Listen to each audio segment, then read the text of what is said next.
site that we refer to as Ground Zero, the site of the World Trade Center. And the area behind the fence held 6 of the 7 buildings of the World Trade Center. The 7th building was across the street. And you see that glass and metal building. That's the only new building of the World Trade Center yet to have been rebuilt. You all know the story that on September 11th, 2 planes flew into the Twin Towers. It caused the destruction of all 7 buildings of the World Trade Center, plus 2 more. 9 buildings destroyed, 9 buildings rendered unusable. Okay? All the buildings surrounding Ground Zero suffered some damage except for one. Remember that little church we passed by where George Washington prayed? The only building outside of Ground Zero that suffered no damage.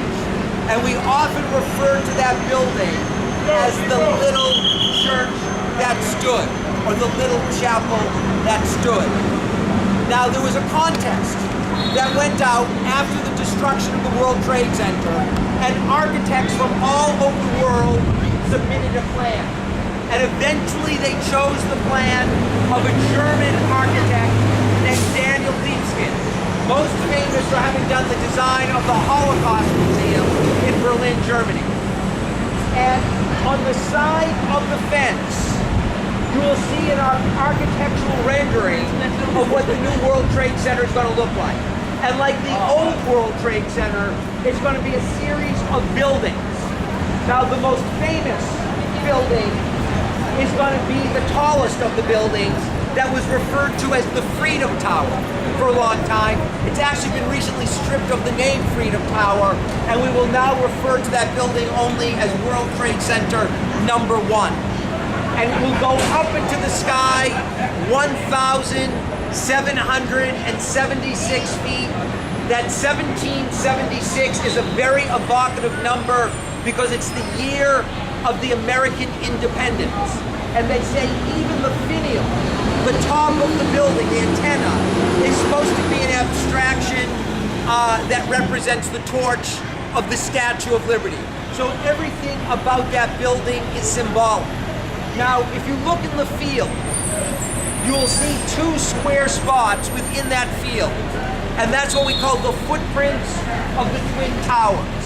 And exactly where the Twin Towers stood, there will be no commercial building, and that will be the site of the memorial. And we're hoping that that memorial will be complete by the year 2011 for the 10th year anniversary. Looks like it might not be till 2012.